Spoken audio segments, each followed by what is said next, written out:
Conductivity, conductivity, conductivity को sigma से denote करते हैं। Reciprocal of resistivity call conductivity, reciprocal of resistivity called conductivity.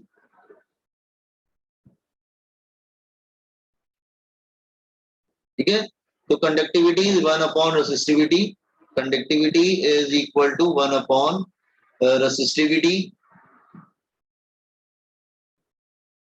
sigma is equal to 1 upon rho, rho का value मालूम है, that is RA by L, तो ये हो जाएगा that is L upon R into A। अच्छा, इसका यूनिट था, इसका यूनिट क्या था, that is ohm into metre, तो इसका यूनिट क्या हो जाएगा, पर ओम मीटर। अच्छा, डायमेंशन भी इसका इन्वर्ट हो जाएगा, तो उसका डायमेंशन क्या आया था, उसका डायमेंशन क्या आया था, 1231 था ना, M1L2 P -3, नहीं M1L1 आ गया, कितना आ गया था इसका डायमेंशन क्या था, अच्छा M1L3 T -3, तो इन्वर्ट हो जाएगा ना, तो क्या हो जाएगा बेटा, इन्वर्ट हो जाएगा, तो M-1 उसका L3 था, तो कितना हो जाएगा -3 और वो +3, ये आ जाएगा -3, तो ये आ जाएगा +3, और I कितना था वहां पर, -2 था शायद, तो यहाँ पे +2 आ जाएगा, इन्वर्ट हो जाएगा ना, डायमेंशन भी इन्वर्ट हो जाएगा, +2। Got it everyone? Is it clear? Comp down this conductivity.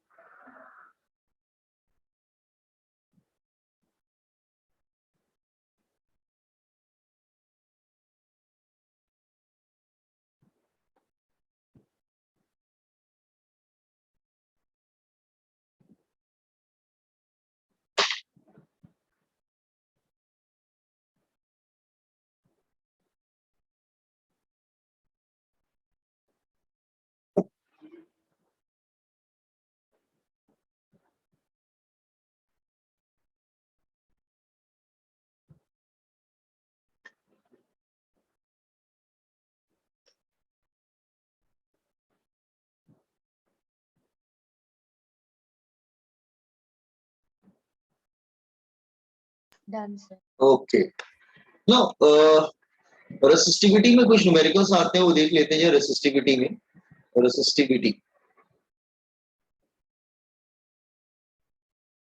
Resistivity में शायद मैंने पहले भी बताया था, अभी भी न्यूमेरिकल्स आते हैं जेई और नीट में। न्यूमेरिकल्स क्या आते हैं, सपोज कर लो कि ये सपोज कर लो वायर है, लुक हियर, शायद मैंने बताया भी था बोर्ड्स वाले सेक्शन में। तो इसमें क्या कर सकते हैं आप, वायर को स्ट्रेच कर सकते हैं,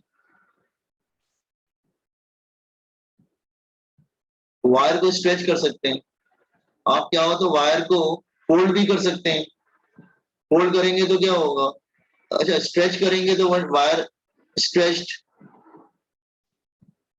उसको फोल्ड भी कर सकते हैं। स्ट्रेच करेंगे तो क्या होगा, सपोज कर लो इसका क्रॉस सेक्शन एरिया A था, लेंथ L था, स्ट्रेच करेंगे तो suppose cross section area A1 L1, अब क्या होगा, इसका क्रॉस सेक्शन एरिया भी चेंज हो जाएगा और लेंथ भी चेंज हो जाएगा। आप फोल्ड भी कर सकते हैं, फोल्ड करेंगे तो इट्स लाइक दिस वे, तो cross section area will increase and length will change. तो कहने का मतलब ये इस टाइप के क्वेश्चन आते हैं कि वायर को फोल्ड किया गया या जो भी स्ट्रेच किया गया लाइक दैट वे। तो अगर सपोज कर लो इसका पहले जो रेसिस्टेंस था, दैट इज रेसिस्टेंस इसका R था, R1 ले लेते हैं, तो बाद में इसका रेसिस्टेंस चेंज हो जाएगा, R2 हो जाएगा, आइदर दिस और दैट। तो दोनों केस को सॉल्व कैसे करते हैं, चाहे फोल्ड करे चाहे स्ट्रेच करे, सॉल्व करने का एक ही मेथड होता है। क्या मेथड होता है कि स्ट्रेच करोगे या फोल्ड करोगे तो but volume is always constant ना बेटा, वॉल्यूम तो कांस्टेंट रहेगा, तो volume is always constant, volume तो कांस्टेंट रहता है। वॉल्यूम क्या होता है, cross section area into length is equal to cross section area into length, तो cross section area into length और cross section area into length. लेकिन आपको मालूम है कि रेसिस्टिविटी जो होती है वो मटेरियल की प्रॉपर्टी होती है, it's a property of material, it's a property of material, ये मटेरियल की प्रॉपर्टी होती है। Are you getting? It is independent of dimension, ये डायमेंशन पर डिपेंड नहीं करता है। इंडिपेंडेंट ऑफ डायमेंशन, ये डायमेंशन पर डिपेंड नहीं करता, लेंथ मतलब इन सब बातों पर डिपेंड नहीं करता। Of course it depends on material, ये बात ठीक है कि it depends on material, sorry depends on temperature, sorry depends on temperature of course. But एक बात बताओ, स्ट्रेच करोगे या फोल्ड करोगे तो मटेरियल तो चेंज नहीं होगा, मटेरियल इज सेम। तो सिंस मटेरियल अगर सेम है, मटेरियल इज सेम, तो रेसिस्टिविटी भी सेम रहेगी, वो थोड़ी ना चेंज होगी मटेरियल अगर सेम है। रेसिस्टिविटी का फॉर्मूला क्या था? R A upon L, R A upon L. तो R2 चाहिए तो R2 क्या हो जाएगा? R1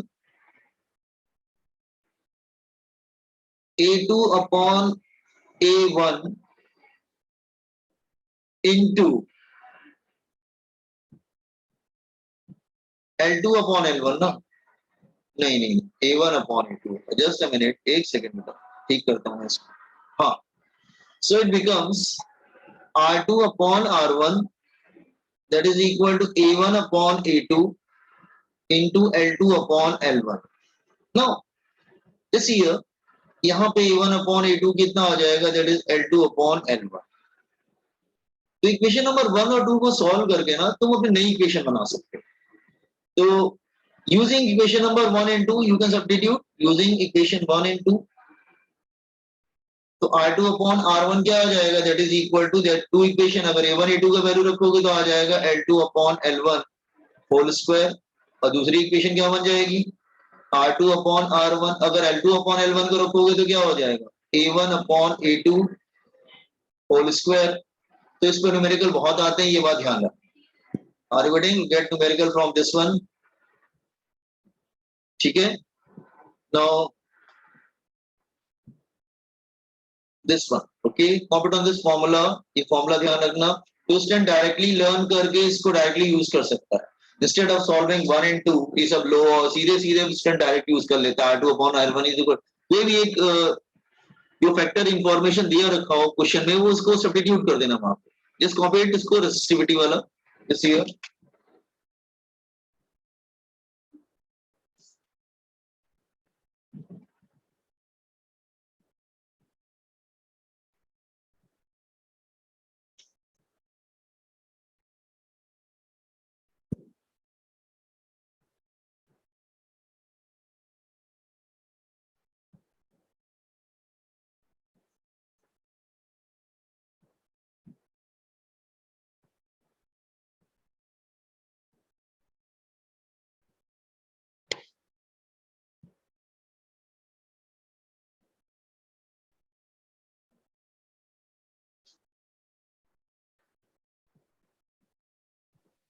Sir, can you please scroll down?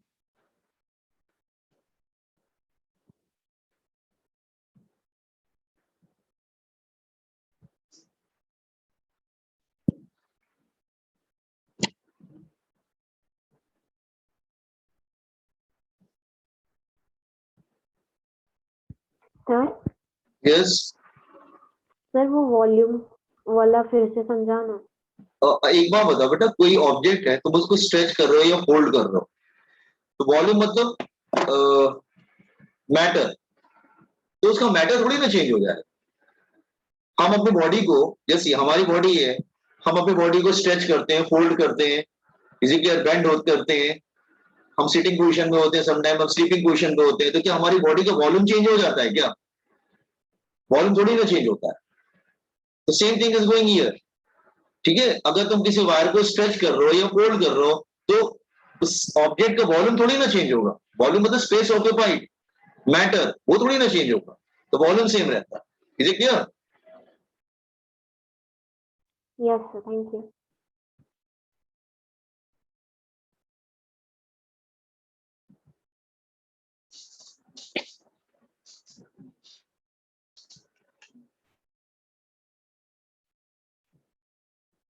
Volume की डेफिनेशन लोअर स्टैंडर्ड में क्या होती है? स्पेस ऑक्यूपाइड ना.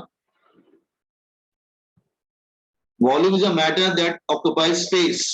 हाँ, yes, volume is a matter that occupies space. तो volume remain same, it will occupy the same space अगर स्ट्रेच करोगे या फोल्ड करोगे. डन. Scroll down. इसमें बहुत पॉपुलर क्वेश्चन है, नीट में आता है, इसलिए डिस्कस कर लेते हैं immediate here.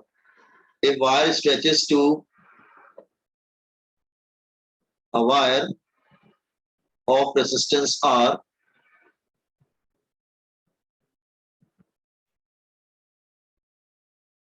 stretches to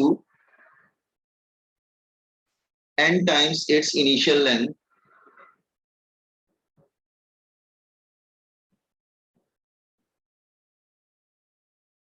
What is the new resistance of wire? What is the new resistance of wire?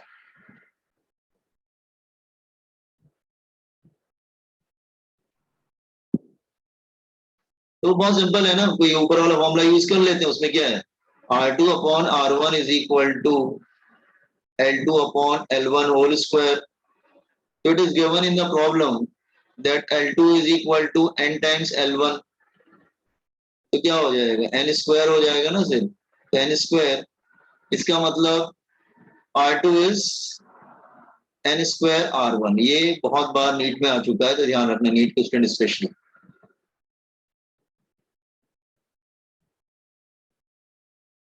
जैसे मान लो 3 टाइम्स होता है, तो 3 स्क्वायर कितना हो जाएगा? 9. तो 9 टाइम्स हो जाएगा resistance. It's like that way. अच्छा, this is one thing. Second thing,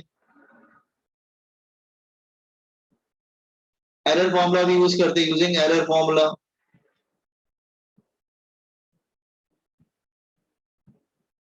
error formula भी यूज करते हैं. कैसे एरर फॉर्मूला यूज करते हैं? जैसे ये R is equal to rho L upon A. तो आपको मालूम है volume is always constant. Wire का जो वॉल्यूम होता है, that is cross section area into length, is always constant. तो cross section area into length is always constant. तो area is inversely proportional to L will come down. L नीचे आ जाएगा ना. तो area is equal to area is equal to constant upon length. तो area is inversely proportional to length. Or you can say length is equal to constant upon area. तो length is inversely proportional to area. ठीक है, दोनों inversely proportional है, कहने का मतलब ये. ठीक है. Now, so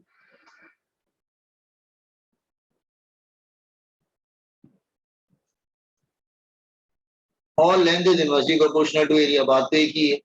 तो यहाँ पे रख सकते हैं ना कि R is proportional to L upon A. और L क्या है? Inversely proportional to A.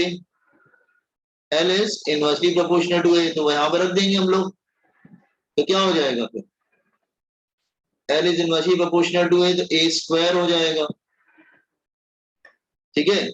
तो डेल्टा R अपॉन R, इसके न्यूमेरिकल आते हैं into 100 is equal to 2 times delta A upon A into 100. कुछ लोग माइनस भी लगा देते हैं क्योंकि इनवर्सली प्रोपोर्शनल है. तो माइनस का मतलब ये है कि अगर एरिया बढ़ेगा तो रेजिस्टेंस घटेगा. Area increase, resistance decrease. दूसरा भी बना सकते हैं हम लोग. कैसे? R is equal to rho L upon A. तो R is proportional to L upon A. A is inversely proportional to L. तो R is proportional to L square. तो हम बना सकते हैं इसमें भी यहाँ पर delta R upon R into 100 2 times delta L upon L into 100. ठीक है. इसमें माइनस का मतलब क्या है कि एरिया बढ़ता है, रेजिस्टेंस घटता है. लेकिन प्लस का मतलब क्या है कि लेंथ बढ़ता है तो रेजिस्टेंस भी बढ़ता है. दोनों बढ़ते हैं. ठीक है. तो इसको ध्यान रखना है तुम लोग.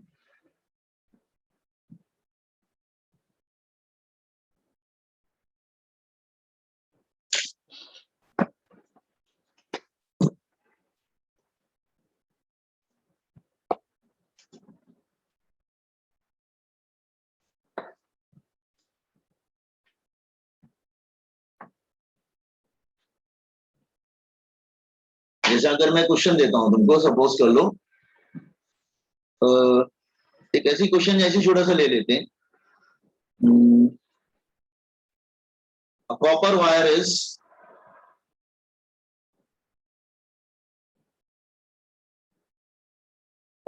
stretched to increase its length, stretched to increase its length by 0.1%. बहुत कम है. एरर फॉर्मूला कब यूज करते हैं बेटा? When the changes are less than, मैंने क्या बताया था, कब यूज करते हैं? Less than 5%. अगर 5% से कम होता है तो हम लोग क्या यूज करते हैं? Error formula. तो 0.1 तो बहुत ही कम हो गया, बहुत कम हो गया. The percentage increase in the resistance will be, the percentage increase in the resistance will be, क्या होगा आंसर? इजी क्वेश्चन है. In the resistance will be,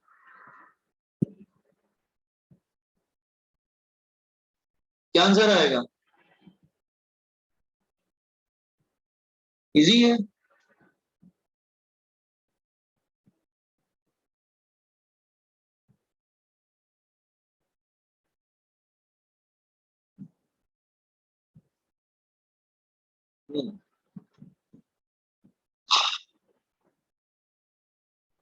क्या हो गया? Delta R upon R into 100 is equal to 2 time delta L upon L into 100. इसमें क्या रखा है? कुछ तो नहीं है. आंसर आ जाएगा. इजी है बेटा. ये कितना दे रखा है? 0.1%. तो क्या हो जाएगा? 0.2. कुछ है ही नहीं इसमें. ये तो ओरल क्वेश्चन था बिल्कुल.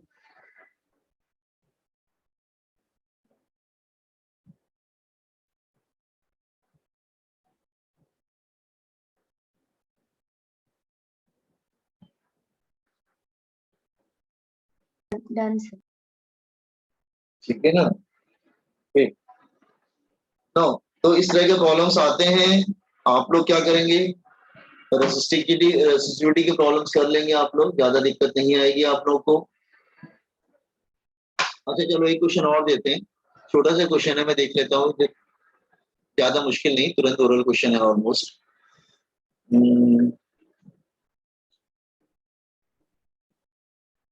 सर 1 मिनट ऊपर स्क्रॉल करो ना. हाँ एक second.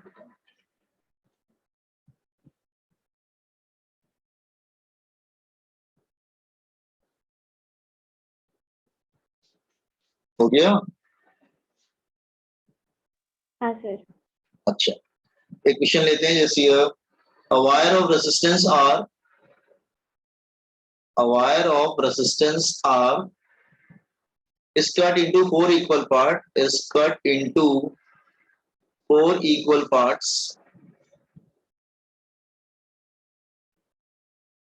and they are bundled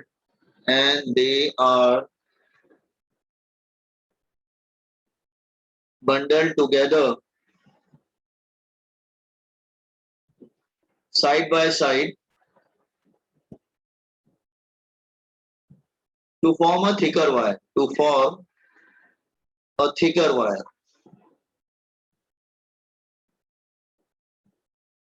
The resistance of the bundle is क्या होगा? बोलो जरा.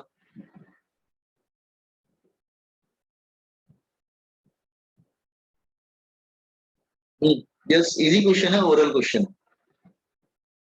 देख लेना, मैंने लिखवाया थोड़ी देर पहले. कुछ भी फॉर्मूला देख के बताओ कौन सा यूज होगा. आंसर मुझे बता दो. ओरल क्वेश्चन है, परसेंटेज एरर वाला नहीं होगा. इसमें से कोई एक यूज कर लो, इसमें से कोई यूज कर लो बेटा, ये वाला.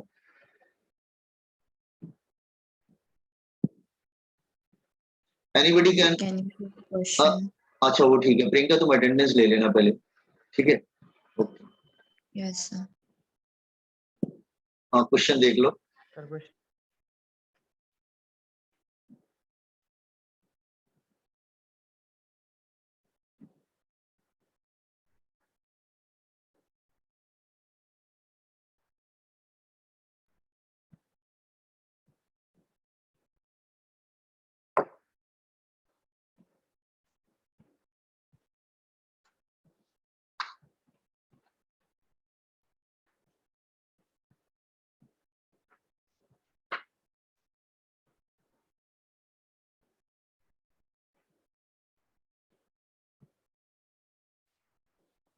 अरे ओरल क्वेश्चन है,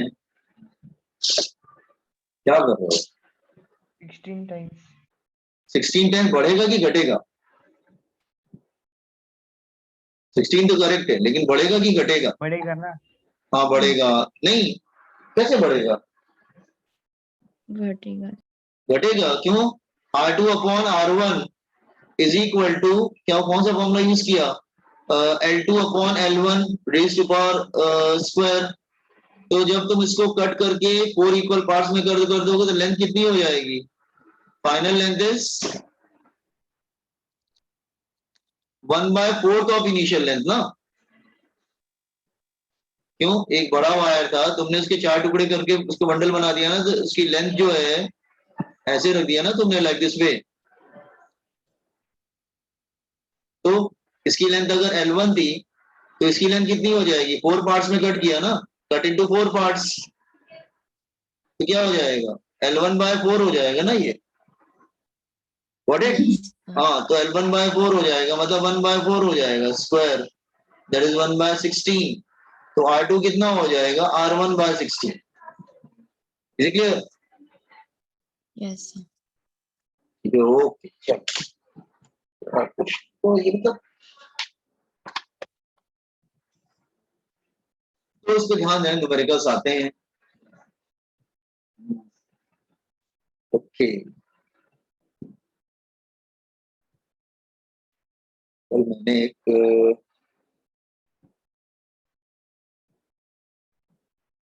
अच्छा हाँ, रिगार्डिंग टेस्ट संडे को ना सिर्फ इलेक्ट्रिक फील्ड एंड चार्जेस रहेगा, एसएचएम नहीं आएगा। Are you getting what I am saying? See drift velocity of electron, drift velocity, इस पे भी न्यूमेरिकल्स आप लोग को आते हैं, काफी इंपॉर्टेंट टॉपिक है। v